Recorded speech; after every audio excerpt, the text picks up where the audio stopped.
Hey everyone, welcome back to the channel. I've got one of two exciting new tools in the shop, so let's go ahead and open this bad boy up. This video is about 7 months in the making, as you can tell by my shorts and t-shirt, and now as I'm finishing this video, it's back to freezing cold and snow today. I didn't just want to do an uncrating video, I actually wanted to set up and use the machines for an extended period so I could give a better overview. I have a ton of video clips saved from the past several months, so we'll just do some voiceover here to start, and then I'll jump in real time to go over them more. I ordered these pretty soon after Laguna announced these new models, and there's still not much content out there on them, so hopefully this will be beneficial. Anyways, the first to arrive was the PX16 planer. Telling by the PX16 name, this model has a 16-inch wide ShearTech 2 cutter head. It's a 5 horsepower, 230 volt, single phase beast. The ShearTech 2 helical cutter head was a huge driving factor in me wanting to upgrade. This one has 108 of the 4-sided carbide inserts spread over 6 rows. This thing weighs nearly 500 pounds, but since I actually have a wood floor in my shop, I just grabbed some of these felt bottom furniture glides to move it into place. These work surprisingly good and is perfect since I won't really need to be moving this around much. As far as setup, there really isn't much to it to get going. The dust port bolts on the back with 4 bolts, and then you do have to supply your own wire to fit your needs to hook up to a minimum 30 amp breaker. It has 2 feed speeds, either 16 or 28 feet per minute, and that's just adjusted with this knob on the side. The front panel features a built-in Wixie digital readout, the on-off buttons, and also a bigger emergency stop button. You can run up to 8-inch thick material through it, all the way down to a 1/4 inch. The max depth of cut per pass is a 1/4 inch, which would be pretty wild to do, but honestly it probably does have the power to do it. At this point I was ready to fire it up and get started right away on a project using some white oak. I know sound is hard to judge in a video, but it really is crazy how much quieter these helical heads are over straight knives, which of course is good for health reasons, but also if you have neighbors or other businesses close by, it's nice not to annoy them all the time with a super loud planer.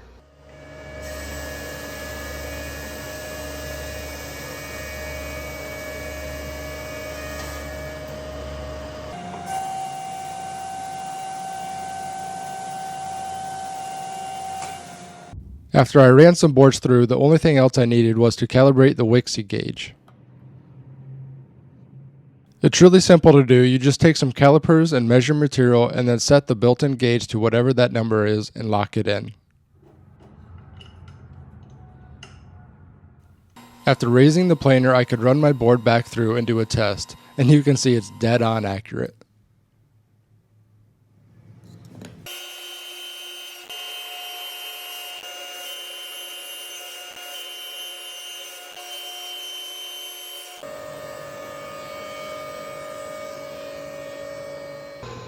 I saved hundreds of video clips running boards through, but I'm not sure how interesting of a video that would be. But this one here is just a great example of the power, at least for me compared to the planer I upgraded from. There's no way I could run this 12-inch wide piece of white oak through my old machine without stalling and tripping the breaker.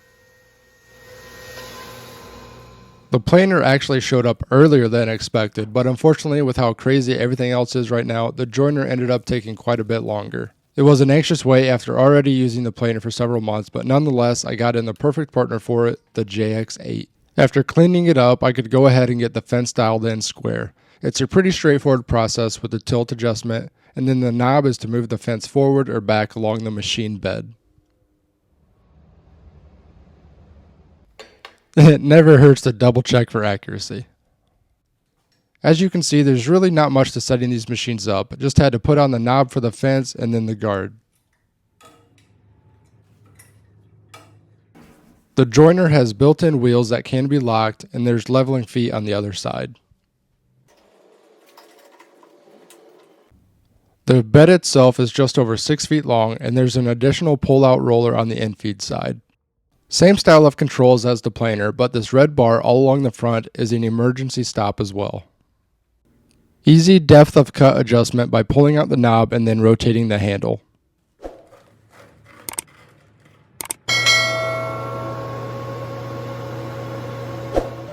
I was super excited to put this thing right to work, and shout out to my wife for coming to get some better shots of the first few passes.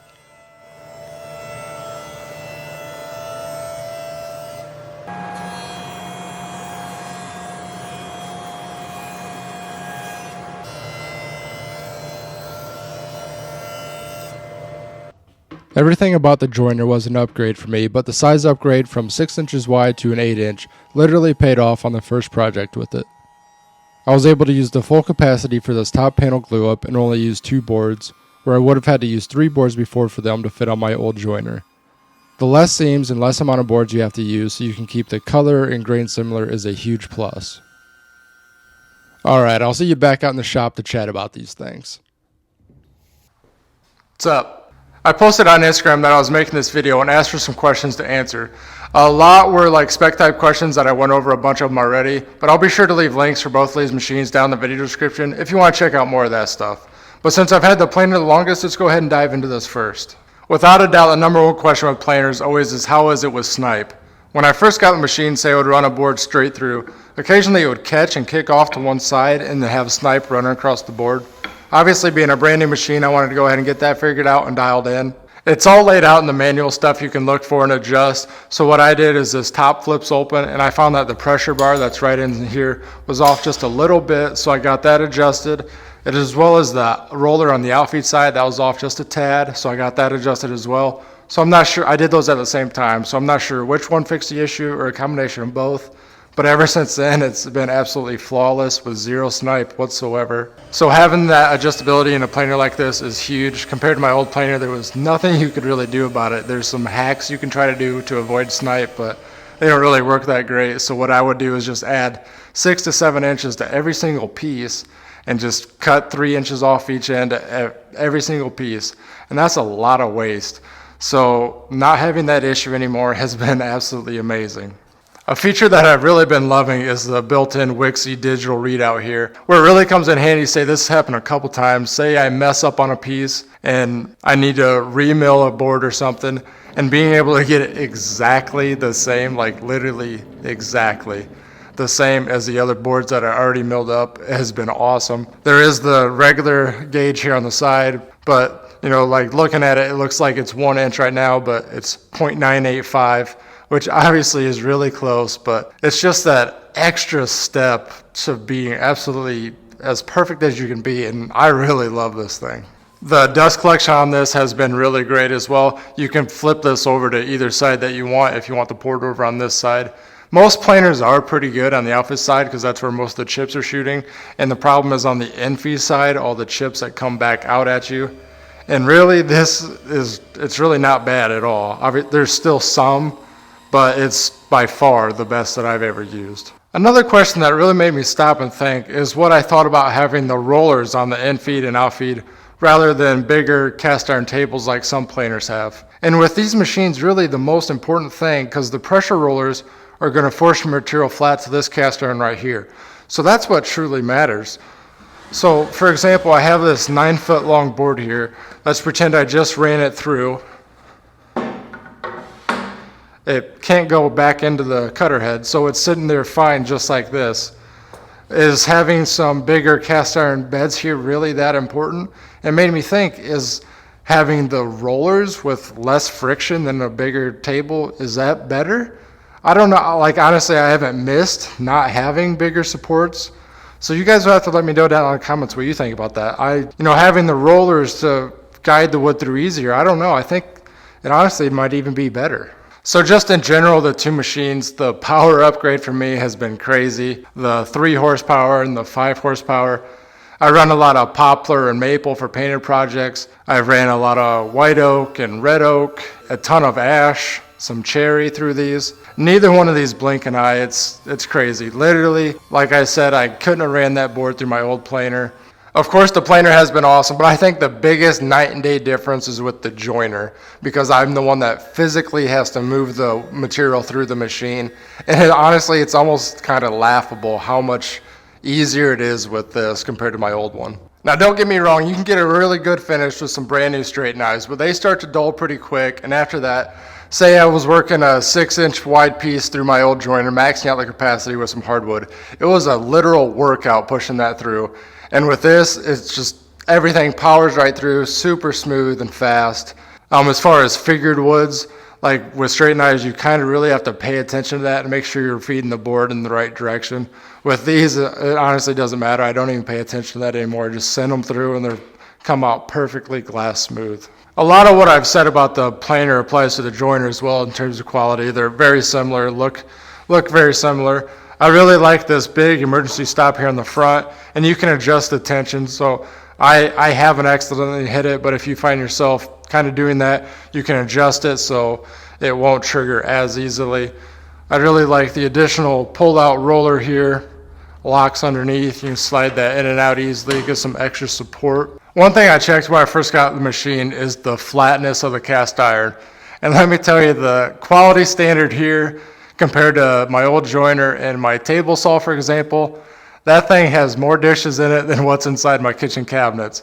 But this is absolutely perfect. The fence was easy to square up and has stayed solid ever since. I don't really adjust my joiners. I set it up for square and just leave it. But you can bevel it and run bevels on here. You can move the fence and cut up to 1/2-inch rabbets on here as well. Someone asked how much additional support this in-feed roller gives. It obviously does add a little bit of support. It's about 9 inches, so you can effectively double that for the tipping point. But the roller itself, again, really eases in feeding material through. I've got the same 9-foot board here with about 6 inches in front of the cutter head. That's about where it needed to be, not to tip.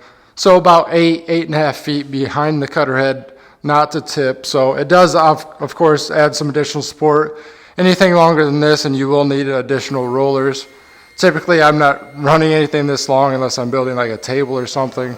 Usually, I'll cut my pieces down to size more and then run them through first. I already went over the upgrade in width. That extra 2 inches can make a big difference, but the length as well. I should have looked up my old joiner to see what it was, but it's got to be at least 2 feet longer.